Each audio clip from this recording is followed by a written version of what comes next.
Веќе никој не го дели владиниот оптимизам дека годинава ќе се оствари економски раст од 2,8%. По надолните корекции што ги направија домашните меѓународните институции, денеска и Европската банка за обнова и развој ги спушти очекувањето од 2,5 на 2% раст.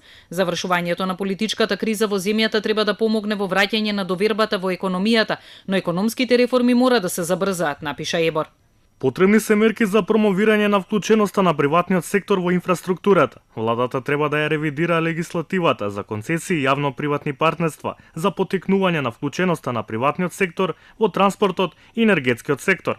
Според проекцијата на Централната банка, растот на БДП годинава ќе биде 2,3, но ризиците се отворени и тие во најголема мера се условени од инвестициите.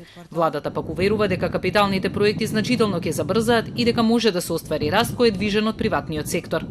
Може да биде поинаку, дека има деловен амбиент во кој што и приватниот сектор може да обезбедува раст, а потоа со активирање на вакви проекти кои што ќе значат поддршка за економијата или за градење на основа на тоа што и треба на економијата, апсолутно може да ги очекуваме оние проекции и на Народна банка, и на Министерство за финансии, но и на сите останати, дека во 2019-2020 година економскиот раст во Македонија ќе биде значајно забрзан.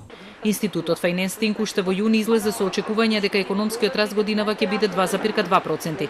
Годинава економијата беше голтната од политиката, но време е таа да се стави во прв план, за да можат граѓаните во 2019-та тоа да го почувствуваат врз својот животен стандард. Прашањето околу евроинтеграцијските процеси е веќе затворено. Знаеме дека нема да имаме избори.